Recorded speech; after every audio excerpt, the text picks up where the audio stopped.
Anyone who knows me says I kind of dress like an old lady. I would have loved to have been alive in the 20s. Got really inspired by the way there would be sometimes like 4 to 5 seating areas in one small room. Truly a boudoir vibe is this idea of having a dedicated space to take time and do their makeup and have a drink and smoke and invite their friends over. I've always loved that idea.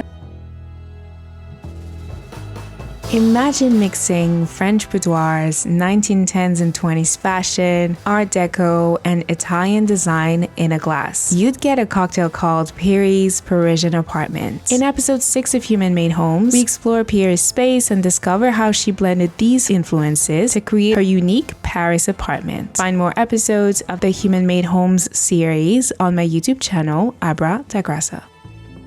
Okay, so this is the first space in your home tour. Can you tell us a little bit about where we are and what you've done? I really only have one space.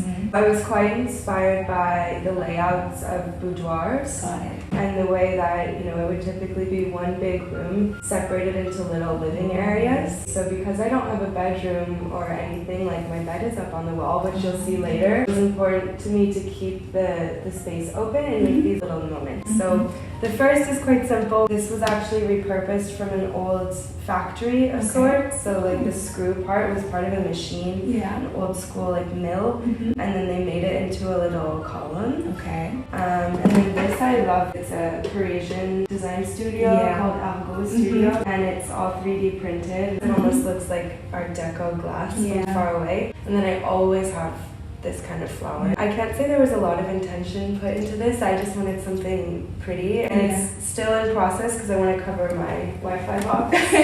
And what do we have here? So this was very important to me. I had a very musical upbringing and I loved music, especially vinyl.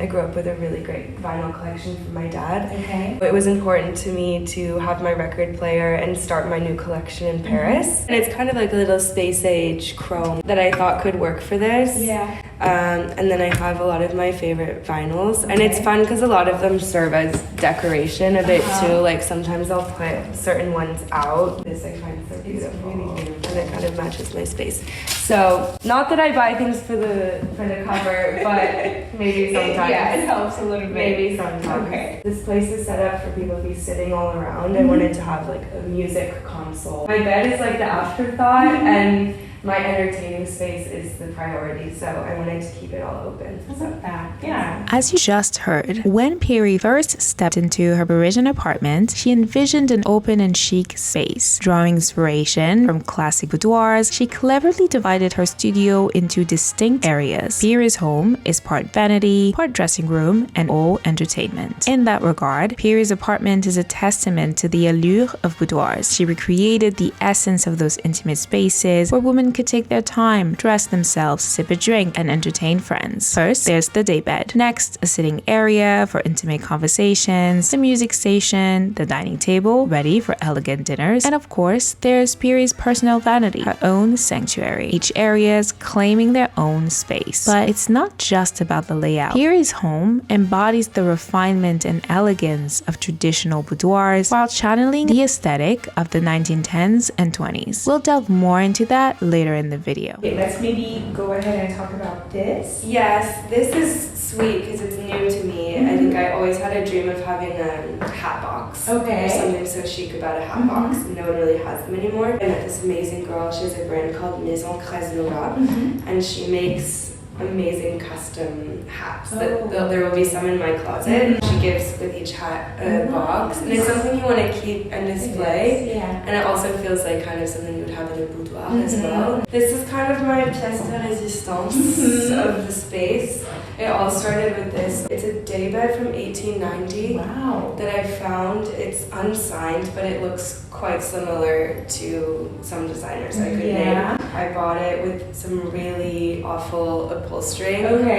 So I got it for a great deal because nobody wanted it, and I got it reupholstered in this cream color, and it's like my dream piece. I love the contrast of cream and wood. I'm super happy with it, and I really had this vision of my space where it's dramatic, but I wanted somewhere where I could really like lay down. Truly a daybed, a boudoir vibe, somewhere I can have a little nap in the day, or lay and smoke a cigarette, or like I honestly lay and like have a martini. I love it. I've tried to sleep on it, it's not. I was gonna ask you that. Comfortable, but it's great for its intended purpose. It is. So speaking of sitting areas, here is another one. I have to say, your space feels like a museum, but not in a bad way.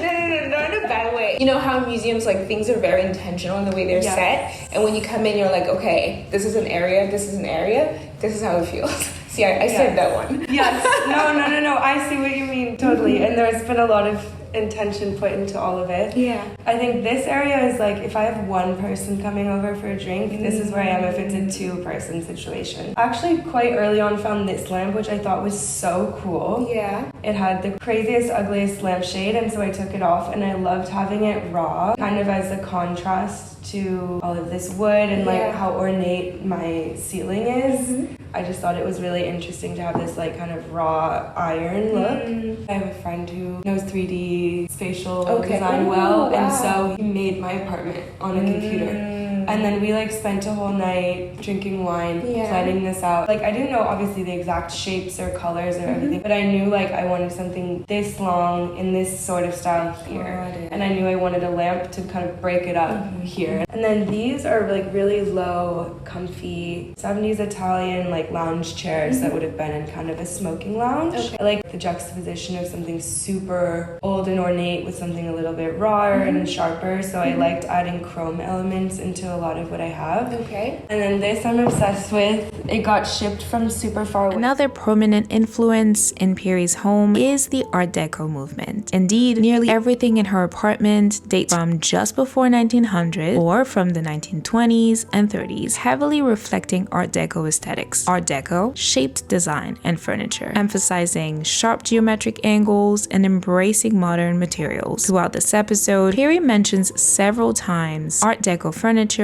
and influences, from the geometrical shapes like the triangles in her lights and chairs, the chrome and exotic woods used for her furniture, or the aluminum and stainless steel of her tableware. Pirrie also expressed her fondness for 1910s and 20s fashion. For more Art Deco inspired apartments, be sure to check out my episode with Recently when I've been hosting, I put all my ice in there and the wine that we drink, and I find it quite sweet and inviting to see it when I walk into the space. Where do you shop all of these pieces of furniture? It kind of depends. Some on Instagram, like people who do beautifully curated selections, I buy through them. But I really prefer sourcing myself. I have one amazing dealer in Paris that I found, and then otherwise, the real deals and steals I find around Le Bon Coin. Always. A lot of the things I'm into is stuff that people find really dated and uninteresting. So the prices I get are just...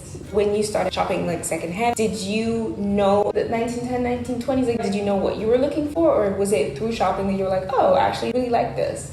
I already knew what I liked. I'm really obsessed with interior design books, and I just started reading and reading. I got really into that era, so I already knew that I liked it. And once you have your keywords to search, it's quite easy. Yeah, I love Le Bon Coin forever. One last question. Does it come with the apartment? No, so that was actually really important to me too. I had old school lustres. They looked dated. They weren't like elegant, and I thought it'd be really cool to kind of brighten it up and make it more modern by adding these like steel blocks. Yeah. And I think it was a great decision. I love the way it looks. They do these like triangle light patterns, which I think geometrically matches a lot of the shapes in my place too. So I'm really glad I did it. Yeah. Tell us a little bit about how you came into the space and what you decided to do. This, when I walked into the place for the first time, I was like, I'm getting it. I looked at the guy and I just said, whatever I need to do, I'm taking this place. And the mirror came with it as well. I love how it's super patinaed and very old.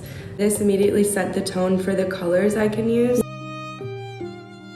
So I have the wood, the black, the burgundy, and then the white. Okay. And that kind of helped me set the whole palette because it's such an imposing thing. It is. But I really just love it, like the detail of like the little shell at the bottom and everything. Like I just stare at it sometimes. Beautiful. I don't do much with this space. If I'm entertaining, I might put some stuff up here. Yeah. But usually I'm just putting a bunch of candles. So I go through a ton of candlesticks. I buy them in bulk. This is a silver candle holder that I just bought actually. I feel like the space has character and you added to it, but in the continuity, if that makes any sense. That's what I wanted to do. I think sometimes people take stuff like this and they might go super far modern, which does look cool, but that's just not my style. So I wanted to add just enough of the modern elements, but keep the integrity of the space, so I'm super happy. Cool. Okay, here is not the prettiest rack. Hopefully I'll get something nicer soon, but for now I'm using it kind of to display my favorite pieces of the moment or things I just want to look at. So these shoes I adore and I just want to look at them every day.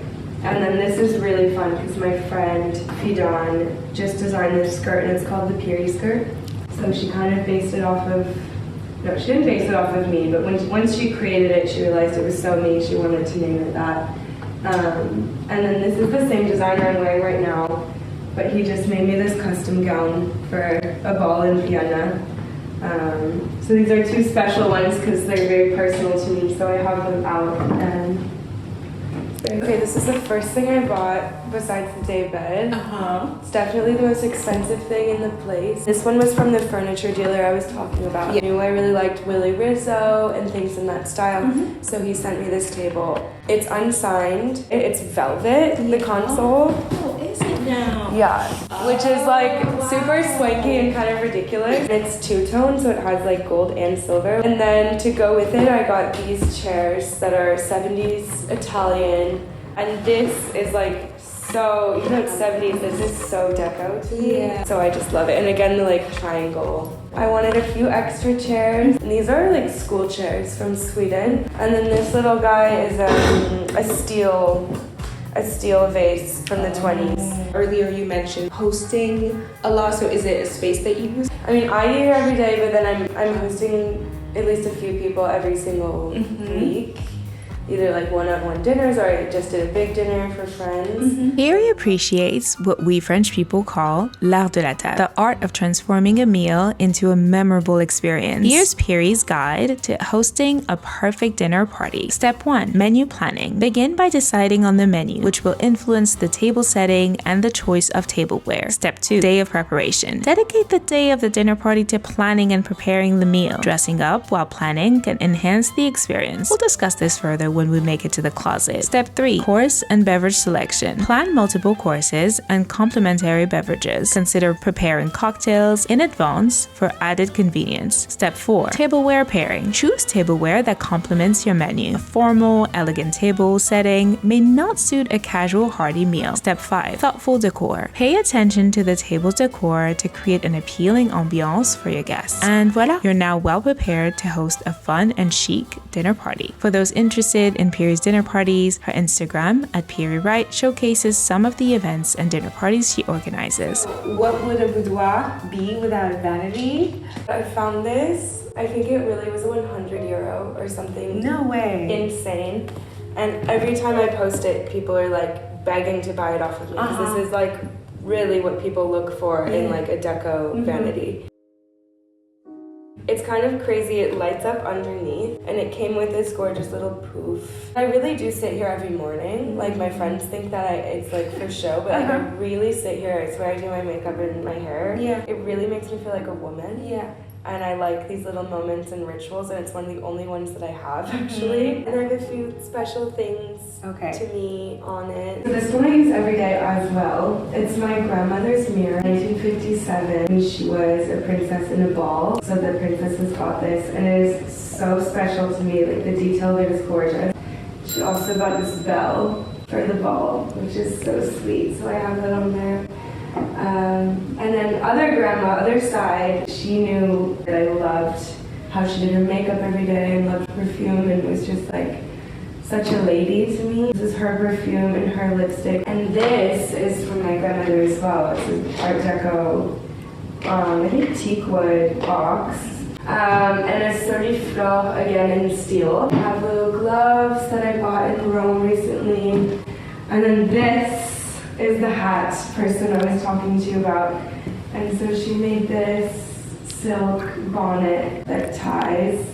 And I mean, it's incredible. She's amazing. So this is my closet, which is a very weird one because I have to walk through it to get to my bathroom. But this is kind of my little Carrie Bradshaw moment where I get excited to look at my clothes. I'm always hanging my big bags here. And then this is kind of my little shoe haul.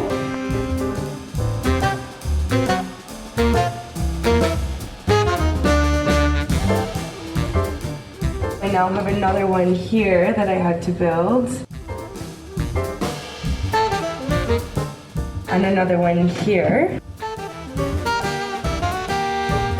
I'm a jacket and shoe person. I think it's fun to display these kind of as art, especially because I'm into really kind of like weird structural heels. Fun side note, I just bought these from a sex store, but I've been wearing them to like wash dishes in, and it just makes me feel like more of a domestic goddess. Here's my perfume corner. I used to work for a perfume brand, and then these are the best of the Byredo fragrances, so I gave them a special shelf. Here I have a little phone to talk to whoever comes to the door, which I think is hilarious. A new little clutch. How me is this? This is the bathroom, which kind of serves as my library. And my bathroom. I've always loved 2-star Italian hotels, the way their bathrooms look. There's something tacky that I love about it, and I feel like this bathroom reminds me of that. The final influence in Pirrie's apartment is brought by Italian designers. As Pirrie describes her bathroom as reminding her of Italy, it's the perfect place to discuss this aspect. Earlier in the living room, we briefly mentioned Willy Rizzo. Rizzo was an Italian designer who, in his own words, was a photographer who makes furniture. His focus was on creating an overall sense of balance, favoring high-quality materials and clean lines. This love for simplicity and quality is evident throughout Pirrie's apartment. The glass dining table, the marble chimney, the metal tableware, the large windows all come together to reflect in Pirrie's interior. So I just installed almost nothing, just like a few little shelves to put my products. And then this is a new addition. It's Art Nouveau, but this one is really special. And always my little tecla, because I like having stripes. And I always collect little things. This is one I just got from the Sacher in Vienna. And like this little soap holders from a hotel in LA. So I have a lot of random things like that as well. So this is the last space in your Paris apartment tour, and I've been watching the Bear, so I feel like I'm in a real kitchen, a professional one. The whole apartment is very historical, but this was like added on later. This was very bare bones when I got here. So I bought, as you said, this industrial kitchen table from like a chef store. I have a lot of it out right now actually because I just helped people do an event, so I like lent them all of my stuff. Yeah. As you can see, it's all quite silver. These I formed with my initial on them. I don't know what era they're from, but they're quite old. That might be the only gold in here. The way I host and the way that I eat, even when I'm alone, is like I love making it look nice because I feel better. So even if I'm eating like peanut M&Ms, I would never put them in here and eat them out of here. I have some fun like newer things here. My amazing friend Sophia Rowe and her mom Louise Rowe work on a lot of design things together. These are her mom's glasses, which I fell in love with at her gallery. She was kind enough to send them to me. And they collaborated on like this carafe, for example. And they just collaborated on these, which I love. Like, I love having the older silverware like this, and then putting it with something super simple and modern. I love the look of that. These are all from my friend Atelier Barb, who is in Turkey, and you know they make these specific plates for like Turkish delight. But also I love using like real silver like charger plates to serve things. I think these are so fun. Recently I got into collecting like more precious things, like little like these are real silver shell spoons. This is a glassware designer that I love. in Paris. Her name is Ulysse Sauvage. I have this little lamp that I found that I thought was really fun with a spiral. And these are fun because these are both wines that I made and designed the labels. On the side, I've always worked a bit in wine. My family makes wine, and I made my first wine 3 years ago. And that's it in here, I think.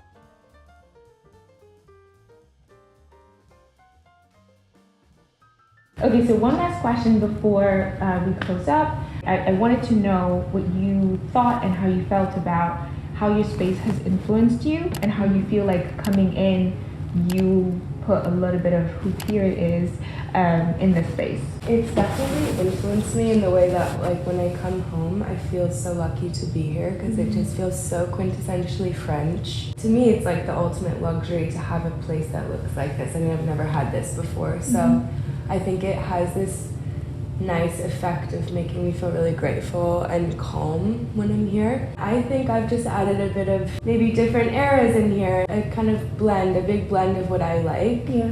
And as you said kindly, I've kind of just been using the kind of ingredients of what I had to continue it, not trying to do too much contrast. And ultimately, I just feel really good here. It was important for me to find a space to feel calm in when I come home with such a crazy life. And it really does have that effect on me. I feel really lucky, like, when I come home from a trip. For the people who want to see a bit more of your space, but also a little bit more of your creative projects, can you remind us where they can find you? Yes, so on Instagram, I'm Pirrie Right. I post a lot of my space and fashion and food and drink, all of the things. So, all right, thank you again for watching this episode. I hope you enjoyed it, and if you did, you can go on my YouTube channel to watch the, I believe, 4 or 5 previous episodes of this series.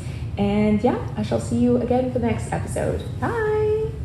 Thank you so much for watching this video. If you do like the video, subscribe and hit the notification bell. You can also leave a comment to chat about the episode. I would love to know if you are familiar with Boudoir, what you think of Art Deco, and also what was your favorite part in Pirrie's apartment tour. If you'd like to see more episodes, check out my YouTube channel. For more Human Made Homes content, find me across socials at Human Made Homes. See you all for the next episode. Bye!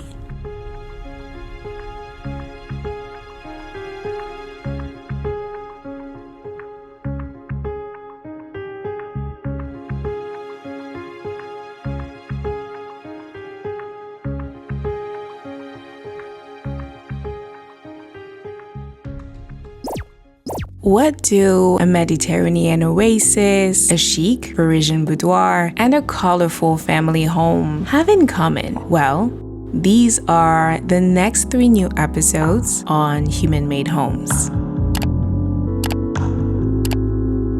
Hi, my name is Abra, and I love to talk about the process of transforming a space into a home. This series mostly started with me filming with my friends. With time came travels and episodes in New York City, Amsterdam, Berlin, etc. In season 3 of Human Made Homes, we are taking a peek at the interiors of humans who create for a living. The first episode was centered around Danielle, who works in fashion and whose home is a unique blend of Art Deco and secondhand treasures. Fanny welcomed me in her beautiful Parisian apartment. We talked about her decor finds in Parisian flea markets, and I even got to see some of the products she was testing for her role at Oh My Cream. Lise, artistic director and lover of Haussmannian architecture, took us around her home, pointing at the feminine and romantic touches. As an interior designer whose motto is functionality, Sia used her knowledge of shapes, designers, and architecture to mix brutalist furniture to her Parisian apartment. So, what is coming next? Very distinct homes and decor with unique stories. After buying her first apartment, Karine completely made it over into a Mediterranean oasis. She was inspired by 70s Italian designers, natural materials, colors, and unique decor that reflected her personality. Taking a page out of French history, Pirrie modeled her home after boudoirs. These intimate, elegant, chic, and feminine spaces that were created created in the 18th century by women to receive their friends, exchange confidence, and even discuss politics. For the very first time, I toured a house. Daybed and her husband, William, created a colorful and warm home for them and their 3 kids. The space is infused with their energy and decor philosophy, a happy mix of unique decor finds, designer pieces, and mainstream buys. As unique as these spaces are, I still found something in common with them all.